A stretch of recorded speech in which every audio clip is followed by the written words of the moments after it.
Hola, muy buenas tardes, bienvenidos a Sin Miedo a Invertir. El día de hoy, 15 de mayo de 2019, estamos transmitiendo totalmente en vivo desde el Gran Real Club. Estamos muy contentos de estar nuevamente por acá. Muchas gracias al club por las facilidades para la realización de este programa. El día de hoy, pues como pueden ver, cambiamos un poquito el escenario porque como es un día inhábil, hay bastante movimiento y pues hay mucho ruido y no podíamos poder platicar bien aquí del tema tan interesante. Antes de empezar, muchas felicidades a todos los maestros en esa importante labor. El día de hoy tenemos a un distinguido maestro que ahorita lo vamos a presentar. Es el doctor Jorge Canto Pereira. Vamos a platicar un poquito sobre su semblanza, lo que ha hecho y el tema de hoy, Joan, la nueva reforma educativa.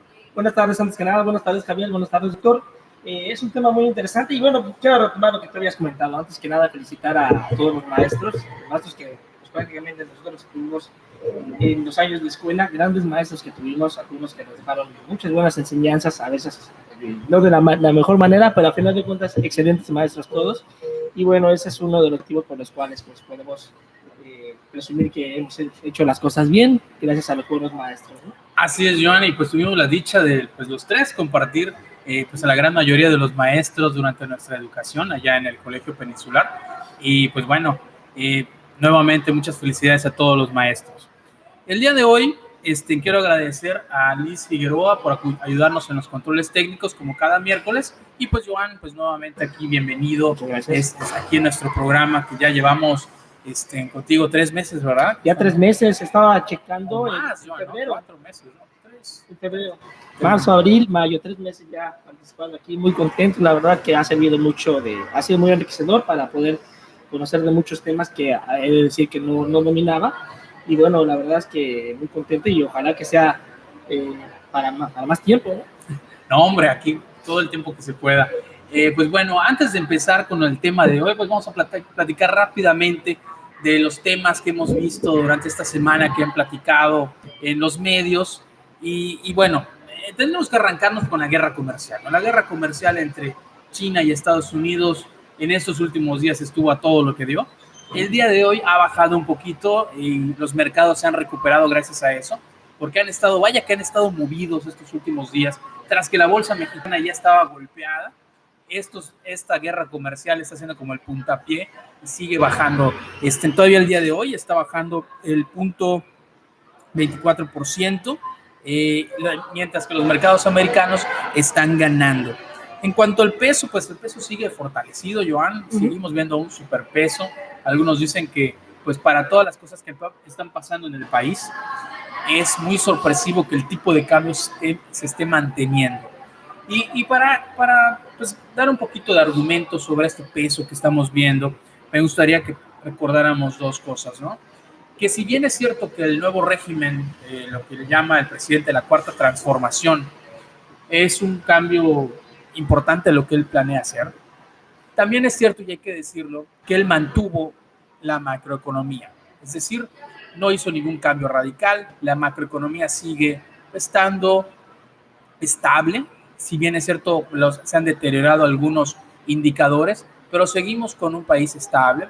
Y el segundo punto por lo que el tipo de cambio está así, es esas tasas de interés altas que tenemos, que ahorita con estos datos de la inflación, ya vimos la semana pasada, lo que de hecho no lo habíamos comentado, la inflación sorpresivamente está arriba del 4.4%, se esperaba que estuviera abajo, un poquito más abajo, pero sigue arriba la inflación y eso puede ser o puede provocar que las tasas de interés pues no desciendan pronto, ¿no? De hecho ya los analistas están pensando en bajar las tasas que las tasas van a bajar por el Banco de México hasta el mes de noviembre. Pero con estos últimos datos sería interesante ver los análisis que van a hacer, porque también en Estados Unidos, ¿qué pasa? Una guerra comercial, lo que harían es encarecer los productos, y al encarecer los productos, la inflación se puede ir para arriba, y al irse para arriba, pues posiblemente la Fed esté subiendo también las tasas para controlar la inflación. Entonces, si la Fed llega a subir las tasas de interés, híjole, ya perdemos cualquier esperanza de que en México se puedan tener tasas, perdón, se puedan bajar las tasas. ¿Y esto en qué afecta? Como lo hemos dicho en otros programas, Giovanni, tú recordarás que tasas altas hacen que el crecimiento económico sea menor, claro, y que este crecimiento que nos ha prometido el presidente del 4% en promedio en todo su sexenio, pues cada vez se vaya diluyendo más esta posibilidad. Y esos son los, bueno, y el gran punto, Joan, que tenemos que comentarlo, es esta situación y de la refinería, ¿no? La refinería de Dos Bocas en Tabasco, que tras la construcción ya estaba un poquito minado este asunto de sobre cómo se iba a hacer, que se hizo una convocatoria o no, si se hizo una consulta, perdón. Y ahorita resulta que la licitación fue desierta porque los que estaban cursando presentaron proyectos transeccionales. ¿Por qué transeccionales? Porque eran de 5 o 6 años que se terminaran, y el presidente quiere en esta administración terminarlo todo, y además excedían los 8,000 millones de dólares que él había fijado como el presupuesto para la refinería. Entonces, pues el presidente dice, pues no importa, Pemex se va a encargar de construir esta refinería. Hay que recordar que en México no se construye una refinería desde hace 40 años. ¿Qué personas están especializadas en esto, en la construcción? Pues no lo sabemos. Si van a traer personas de fuera, pues es un costo mayor. Y él dijo que se va a construir con los ingenieros mexicanos. Entonces es un punto importante que no podemos dejar de ver. A mí me preocupa un poco el que se sigan haciendo estos. Primero no hago el aeropuerto y cuesta miles de millones de pesos no hacerlo. O sea, creo que costaba casi lo mismo hacerlo que no hacerlo. Claro. Va a costar miles de millones de pesos hacer el nuevo aeropuerto de Santa Lucía, que también hay sus detalles por allá, poco transparentes. Y ahorita esto de la refinería de Dos Bocas, bueno, está por ahí también el Tren Maya, que también la noticia de que los planes eran menos de como 80 millones, ahorita ya son 900 millones de pesos.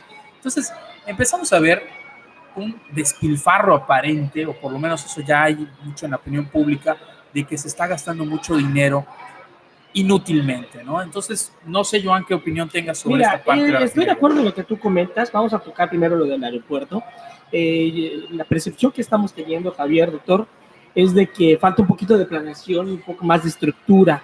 El gobierno nos está mostrando que no es lo mismo gobernar a estar en campaña. Muchas veces en campaña prometes, pero no dices el cómo lo voy a hacer. Ya en el gobierno, ya cuando tú ya tienes la autoridad, es cuando se están dando de todo, pues primero con lo del aeropuerto, después con cancelarlo, que la verdad es un golpe de autoridad, netamente lo del aeropuerto. Y al final de cuentas terminó diciendo que lo iba a hacer la Secretaría de Defensa.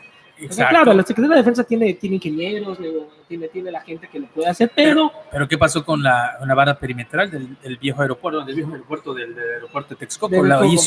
Lo hizo la Secretaría de Defensa y costó muchísimo más de lo que se había presupuestado. Y entonces ahorita lo que tú comentas con lo de la refinería de Dos Bocas, igual sale el presidente a decir, ¿sabes qué? Pues lo vamos a solucionar con que lo haga Pemex. Hace falta un poquito más de estructura.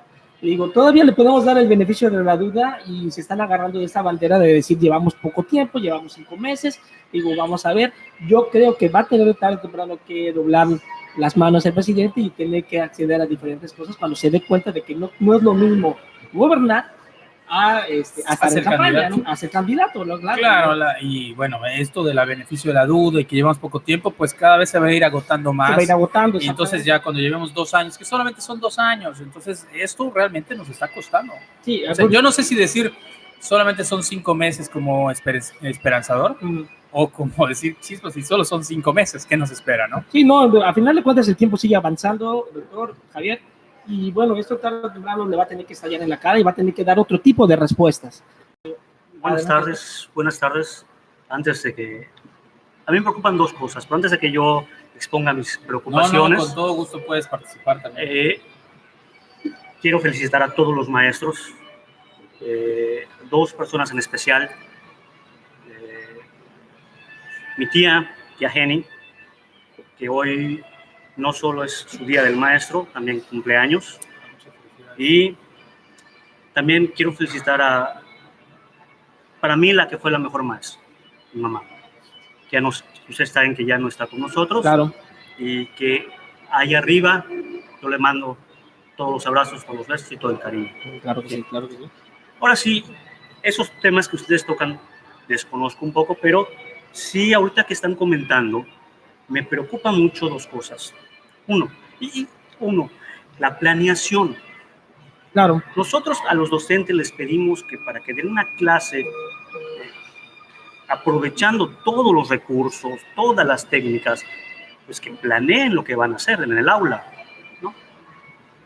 Y esto que ustedes comentan, que hace falta cierta planeación en las partes operativas fundamentales de los proyectos que desde campañas se están construyendo, claro, tienen planteados. claro. Me preocupa mucho cuando lo traspolamos al sector educativo. Ok. O sea, me preocupa mucho que en los proyectos de peso no haya una planeación correcta, que los funcionarios encargados de la educación, que es el ramo donde yo entro, no tomen en cuenta o con la seriedad que es la planeación, tanto para elaborar planes y programas, para que los maestros la utilicen como una herramienta para el aprendizaje y la enseñanza. Entonces ahí me queda la duda de cómo se está percibiendo esto a nivel gobierno federal. Claro. Me queda claro que estamos empezando, me queda claro que hay muchas cosas que más adelante vamos a platicar, que son correctas, que están bien hechas, pero creo que sí van generando muchas dudas en este camino, ¿no? Otra cosa que me llama mucho la atención es esta, no sé si llamarle, no quiero llamar, tentación del presidente de que todos sus proyectos se terminen en su sexenio. ¿Sí? Creo que sabemos que todos los proyectos de gran envergadura son muy complicados que en 6 años se tengan resultados. Y si hablamos de un sistema educativo, es muy complejo decir que lo voy a instalar, a lo mejor sí en un año, a lo mejor, pero no puedo decir que voy a tener resultados y voy a poder valorar esa reforma o ese cambio que estoy pretendiendo en 6 años. Puedo ver ciertos avances, puedo ver ciertas cosas que a lo mejor tenga que cambiar, que se tengan que mejorar, pero me llama mucho la atención y yo les pregunto a ustedes, ¿a qué creen que se deba esta premisa del presidente de que todo sea en su sexenio? Pues mira, yo creo que esto, y no solamente a nuestro actual presidente le sucede, a muchos presidentes les ha sucedido esto, donde ellos quieren pues llevarse las palmas de haber realizado pues grandes obras de infraestructura, porque ahí permanece, ¿no? Eso yo lo hice.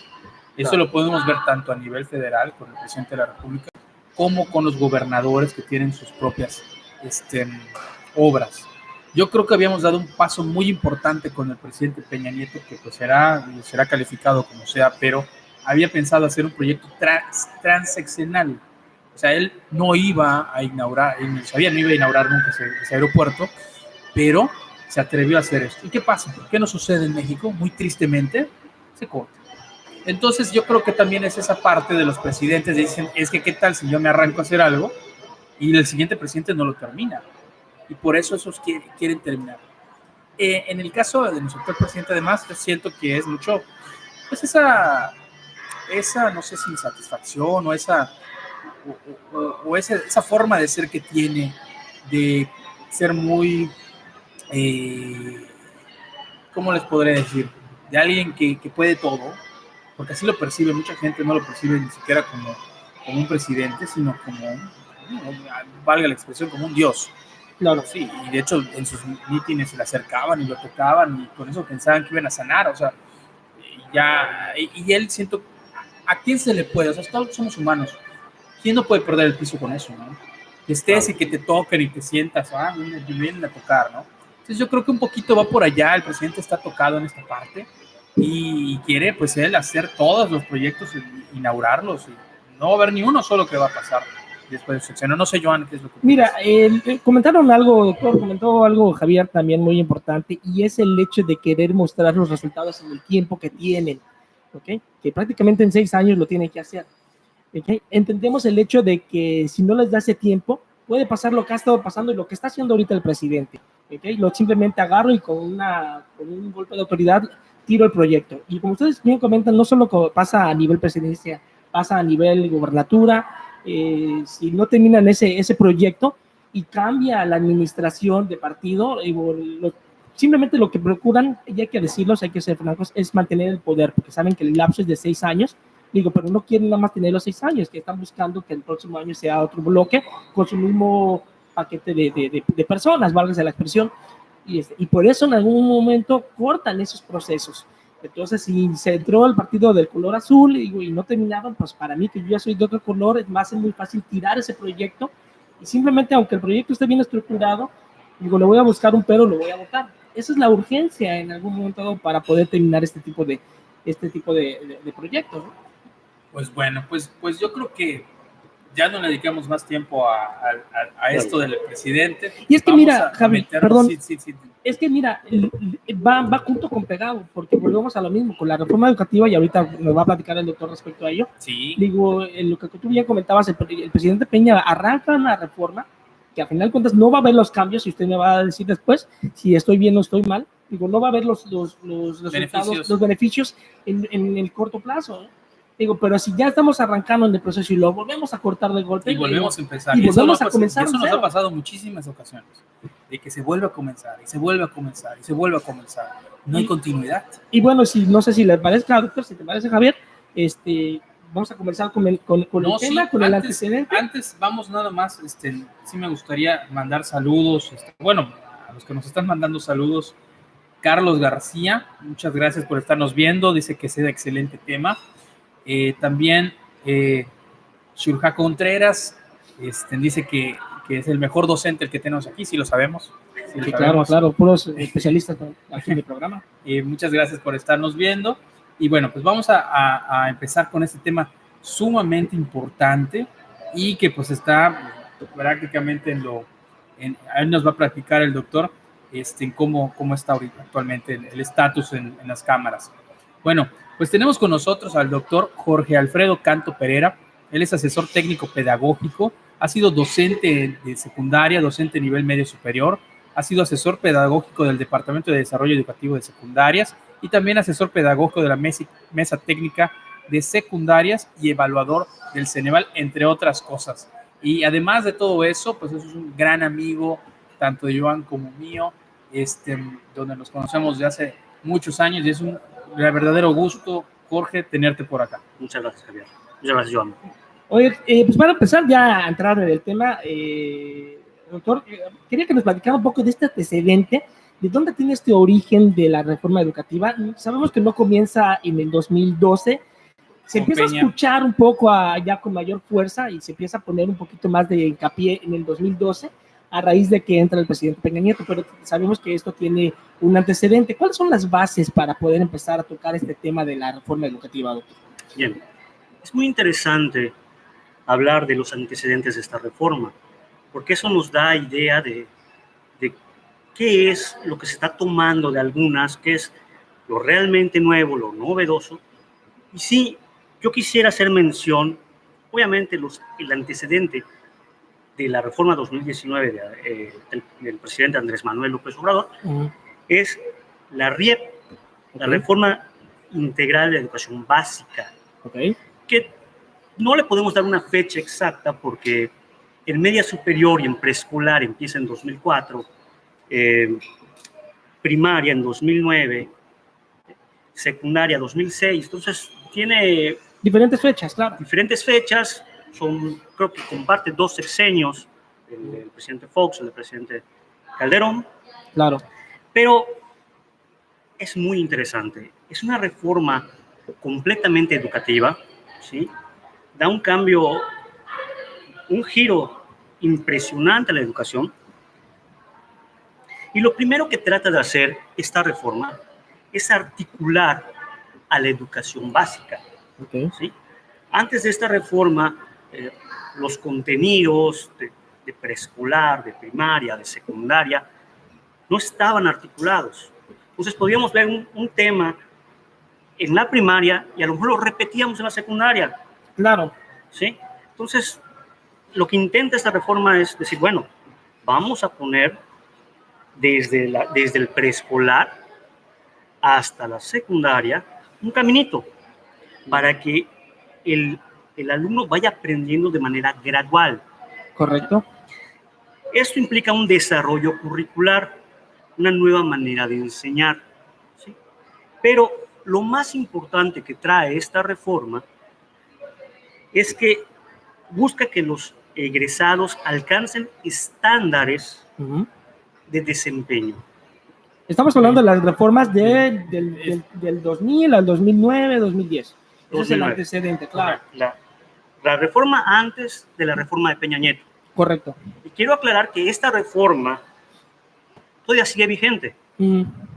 Todavía quinto, sexto, segundo, tercero y secundaria es vigente. Correcto. ¿Sí? O sea, fíjense en esos años. Fíjense, estamos ahorita con 3 reformas, ¿sí? 2009 sigue vigente, la REP sigue vigente, la reforma de Peña Nieto, que entró, también está vigente. ¿Las complementa, doctor? No, okay. Son completamente diferentes. Okay. Obviamente se basa, ahorita vamos a hablar más de esto. Correcto, muy bien. Vamos a terminar con este preámbulo. Les decía, lo importante de esta reforma es que crea estándares. Y los estándares ustedes saben que son para poder medir cómo va evolucionando o cómo va mejorando la educación. En el caso muy específico de español y matemáticas, los estándares son a nivel internacional. Correcto. O sea que puede México compararse con otros países cómo va su educación. ¿Sí? ¿Es a través de esta prueba que se hace, la prueba enlace, ese tipo de exámenes, o son otros diferentes? Efectivamente, la prueba enlace es una prueba internacional. No, perdón, no. La prueba PISA es un examen internacional. La PISA. La prueba enlace ahora planea, y dentro de algunos momentos no sabemos cómo la van a llamar. Claro. Sí, con eso de que ya están cambiando lo del INE y van a crear eso. Pero bueno, vamos a tocar ahorita esos temas. Bien. Vamos a tratar de abarcarlo bastante, porque es muy enriquecedor y abarca muchos temas, claro. Y para poder entender lo actual. Claro. Obviamente todos estos cambios, esta reforma viene por una propuesta de la OCDE que trata de unificar los sistemas educativos. Este modelo educativo es el que empieza a hablar por competencias. Correcto. Y este es el cambio y el giro que le da la educación. ¿Sí? Antes de esta reforma, lo que se evaluaba y lo que se buscaba era el conocimiento. Que tú sepas lo que tienes que saber. Si lo sabes bien, tienes 10. Si lo medio sabes, tienes 8. Si no lo sabes, estás reprobado. Correcto. ¿Estamos? Entonces, esta reforma dice no solo el conocimiento es primordial o es importante. Tiene que haber un saber hacer. La habilidad. Es la habilidad y tiene que haber un saber ser, que es la actitud. Les voy a poner un ejemplo muy, muy rápido. Muy bien. Por ejemplo, civismo. En civismo antes, con que tú sepas por qué hay que respetar a los símbolos patrios, o la importancia de respetar los símbolos patrios, eso era suficiente para sacar 10. Te doy un ejemplo muy... Sí, entiendo. Bajo este esquema, no solo tienes que tener el conocimiento, ¿sí? No solo tienes que tener la habilidad de exponerlo, de decirlo, sino que además tienes que tener esa actitud de respeto. Claro. Si tú no llegas a la actitud del respeto, se puede hablar que no se consiguió el aprendizaje que se espera. Esto a grandes rasgos es lo que la reforma de la RIEP promueve, ¿no? Muy bien. Cabe señalar que a estas alturas esta reforma todavía falta mucho en la comprensión docente de qué es lo que se quiere evaluar, qué es lo que se busca evaluar. Y ahí en la experiencia que tengo del trabajo con los docentes, vemos que ahí pudo haber estado su fallo. En que de alguna manera no bajó como debió haber bajado a los docentes. No se les capacitó, o la capacitación sí hubo, pero quedó en un punto donde no evolucionó. No se le trabajó con el ser, con el saber hacer. O sea, rescato mucho lo que comenta en el sentido de que nos quedamos con la teoría, está bien que lo planteemos de esa forma, digo, pero la teoría no se lleva realmente a la práctica y no se adquiere la habilidad y la convicción, en el caso del ejemplo que plantea, de creer realmente que tú tienes que mostrar un respeto a los símbolos patrios, ¿okay? Porque tú vas a las escuelas y ves las ceremonias de los lunes, digo, y el niño sabe que en algún momento dado debe de mostrar cierto respeto por el símbolo que está allá, por la bandera, debe de mostrar pues, determinado respeto, pero no sucede, la realidad es que no sucede, simplemente sabe que lo debe de hacer, pero la realidad es que no lo está proyectando, y ahí es donde yo entiendo que estaba teniendo sus lagunas la educación, y es lo que se está platicando. ¿Estoy en lo correcto? Es correcto.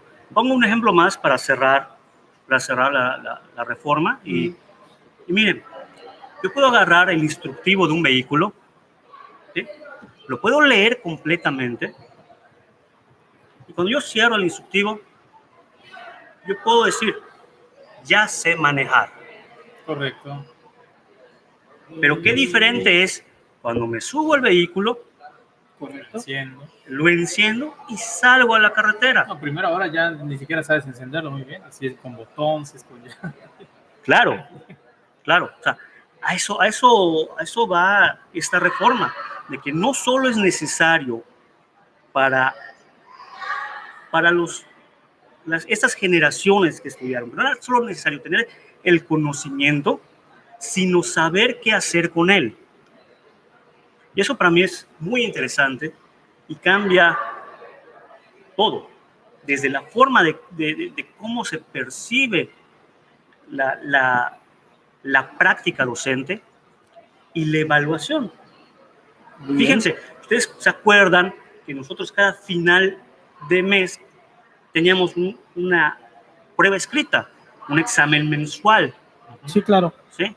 Entonces, de repente con esta reforma dices, oye, ¿cómo con una prueba escrita voy a evaluar o valorar una habilidad? Correcto. Una actitud. Claro. Es más un poco complejo, claro. Es más complejo, ¿no? Sí. Esto es en el preámbulo del 2009. Correcto. Quiero ir un poquito más rápido porque son tantos temas que quisiera abarcar varias cosas, doctor. Perfecto. ¿Cuál es el cambio de timón que se presenta con la reforma del 2012? Que tiene su origen, todos lo sabemos, Javier, todo con el Pacto por México, entre el presidente, se juntan a los diferentes partidos. En 2013, que no solamente la reforma educativa, también salió la reforma energética. Exactamente, se tocan varios temas, ¿no? Fueron varias las reformas que se dieron. Varias reformas, está el 20 de diciembre del 2012, es que se llega al acuerdo y ya se empieza a trabajar, como tú bien dices, en el 2013.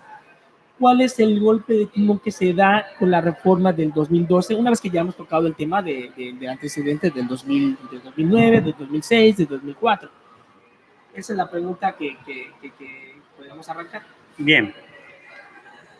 Como bien dicen, recordemos que el presidente Peña Nieto lanza una serie de reformas donde le toca asumir un costo político, porque eran reformas que no eran populares y que no habían salido. Eran vistas con malos ojos. De hecho, eran reformas que varios presidentes no se atrevían o no se atrevieron a sacar. Y no sé si ustedes recuerdan que cuando él hace este pronunciamiento de las reformas, salió en una portada de una revista como El Salvador de México. Sí, claro. Fue un momento importante para Peña Nieto. Bueno, pues una de estas reformas que se plantea es la reforma educativa, ¿sí? Tiene varias cosas, pero hay muchas cosas muy rescatables, ¿sí? Hay muchas cosas muy rescatables. Para empezar, ellos definen en el artículo 3 constitucional, hacen una modificación y definen qué es calidad. Exacto. En la anterior reforma, no lo comenté, pero sí también tocan el artículo 3 constitucional y desde ahí se establece la calidad en la educación. Pero cuando nosotros hacíamos referencia, oye, ¿y qué es calidad? No estaba definido. O sea, existe una laguna. Existía una laguna en el sí para poder achacarle, válgase la expresión, quién se va a hacer cargo de esa calidad. Claro, ¿no? claro. Digo, sobre quién va a caer, sobre el sistema, sobre el docente, sobre el alumnado, sobre las condiciones. Digo, porque nada más se menciona la calidad, pero bueno, dicen, y esa calidad, ¿quién va a decir esta boca es mía? Claro.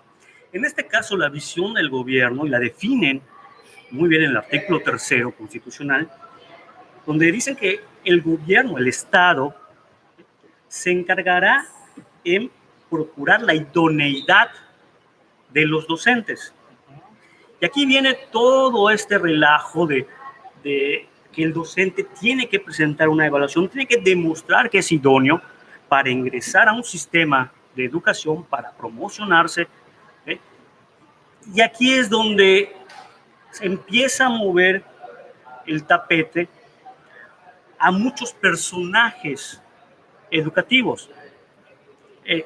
La reforma anterior a esta había sido 100%, vamos a llamarla educativa.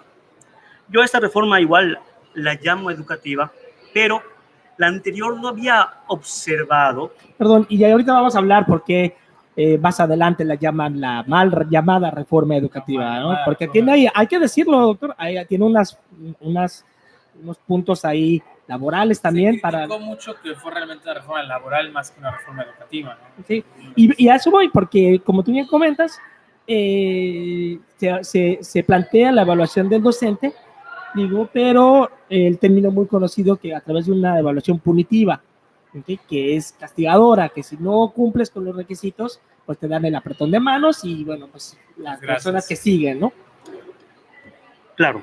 Bueno, yo creo que en México todo es politizado. Todo lo que siga para agarrar votos, para generar expectativas, creo que se usa, ¿no?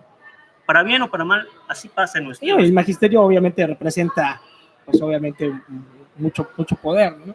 Claro, y decirle a un grupo de personas que no quieren, que hace rato que no están frente al grupo, que se les va a evaluar, pues ocasiona mucho conflicto, mucha sí, lo sacas de su zona de confort, claro. Definitivamente. Entonces, y vaya que es una zona de confort. Imagínate que no estás presente a un grupo y no solo no estés presente, no te estés actualizando y no solo eso, estás cobrando. Claro. Entonces, claro. Pues obviamente eso mueve mucho tapete, muchos intereses. Entonces, fíjense cómo estos intereses mueven a muchos docentes que de repente, sin saberlo, ya les vendieron la idea de que los van a correr, les van a quitar el trabajo, que la evaluación viene para controlarlos. Fue una manipulación de información hacia esta gente. ¿Estás de acuerdo? Yo creo que sí. Se manejó por intereses. Miren, les voy a comentar. No es secreto, nosotros cuando trabajamos para Ceneval nos piden que firmemos una carta para que no podamos contar lo que ahí pasa, ¿no? Porque son cosas muy... Sí, de confidencialidad. Hay cosas que no suceden, pero lo que yo les voy a decir Está publicado en internet, cualquiera lo puede consultar. Pero para empezar, todas las evaluaciones que se hicieron, vamos a hablar de evaluación ahorita, todas las evaluaciones que se hicieron, todos los reactivos que se hicieron, fueron hechos por docentes. Correcto. Por docentes especialistas en la materia. Ok. ¿Okay? Esos reactivos que se hacen, ¿okay?, pasan por un montón de filtros. Que sí, al final, a lo mejor una pregunta, todos somos humanos, a lo mejor una pregunta, dos preguntas de todo el banco de reactivos, a lo mejor puede estar incorrecta, no lo dudo. Claro. Pero cuando una pregunta es incorrecta, estadísticamente se desecha. ¿Sí? Muy bien. Entonces, si partimos que los docentes son los mismos que hicieron las pruebas, y docentes de todos los rincones del país, ¿okay?, entonces estamos hablando de que no fue una persona a la que se le ocurrió detrás de un escritorio hacer una prueba para evaluar. Claro. ¿No? Entonces, ¿por qué lo comento? Porque si eres un docente que sigue su programa, que te está dando clases, que conoce cuáles son sus aprendizajes esperados, cuáles son sus contenidos, cuál es el enfoque pedagógico, no debe tener ningún problema para probar. Y eso es lo que te ayuda, exactamente, esto te ayuda las competencias que comentábamos al principio. Digo, si tú sigues bajo este mismo esquema, y eso no sucede, hay que decirlo, hay muchos maestros que no siguen, no todos, hay que hacer la aclaración, no estoy generalizando, digo, pero no siguen con este protocolo. Sí, mira, hay muchas veces no es culpa del docente. El sistema educativo esa es una realidad. No le dio para capacitar a todos los docentes. Entonces el docente de repente tiene un programa nuevo que le dicen tienes que cumplirlo, tienes que hacerlo, y pues bajo el mejor entendimiento del docente lo hace. Claro. Lo hace. Entonces muchas veces no es culpa del docente. Okay. ¿No? Sí, en efecto, hay muchas cosas por hacer. A mí algo que mencionan mucho es que la evaluación de Peña Nieto, la reforma de Peña Nieto, la remiten a una evaluación. Y no es cierto, Sí. No es cierto. Hay todo un proceso, desde la evaluación de la parte superior, del trabajo que yo hago, cuántas veces participo en el consejo técnico, cuál es mi asistencia, o sea, qué tan cumplido soy con lo que me piden. Correcto. ¿Sí? Y obviamente la mejor forma de evaluar a un docente es verlo en el aula, eso me queda claro. Muy bien. El costo que eso implica y el tiempo y el esfuerzo que eso implica es titánico. Yo lo veo imposible. ¿Okay? ¿Qué se les pidió? Que den evidencia de una clase, ¿sí?, para que veamos o se vea, los evaluadores certificados puedan observar de qué manera aborda la clase, si entiende el enfoque. ¿Cómo se hace llegar eso, doctor? ¿Perdón? ¿Cómo se hace llegar esa prueba? No, esa prueba es esa por muestra. computadora. Es por computadora. O sea, el maestro se toma un video dando clase y se envía. ¿Es correcto o no es tal cual? No es tan así. Ok. El maestro tiene que cubrir con ciertos enunciados, con ciertas cosas que se le piden y que tienen que demostrar, por ejemplo, cómo hace una planeación con base en un aprendizaje esperado. Okay. ¿Cómo lo enseña? ¿Sí? Tiene que mostrar evidencias de que si están viendo, por ejemplo, multiplicación, alguna libreta de un alumno donde esté resolviendo esa multiplicación, es una evidencia. ¿Sí? Muy bien. ¿Cómo evalúa? Esa es otra evidencia que tiene que mostrar. ¿Cómo evalúa el docente? ¿Cómo retroalimenta a sus alumnos? O sea, ya te califiqué, ya vi que si tienes algo correcto, o al contrario, si lo hiciste bien, ¿cómo te retroalimento? ¿Sí? ¿Cómo digo, oye, lo hiciste muy bien? O mira, te faltó acá, hay que mejorar. Todo esto suma a la evaluación docente. Ok. Ahora bien, Recapitulando, no solo es hacer un examen. no es solo hacer un examen. Porque eso es lo que escuchamos nosotros. Y hay que dejar muy en claro, Javier, doctor, no solo es hacer un examen, hay varias condiciones. Claro. Bueno, como estaba en el 2002. Como en, Como, sí, como en el claro. 2012. Estamos hablando ahorita del 2012, ahorita vamos a platicar de la reforma del 2019 del presidente López Obrador. Y como tú bien comentas, recapitulo el hecho de que tiene que mostrar esto.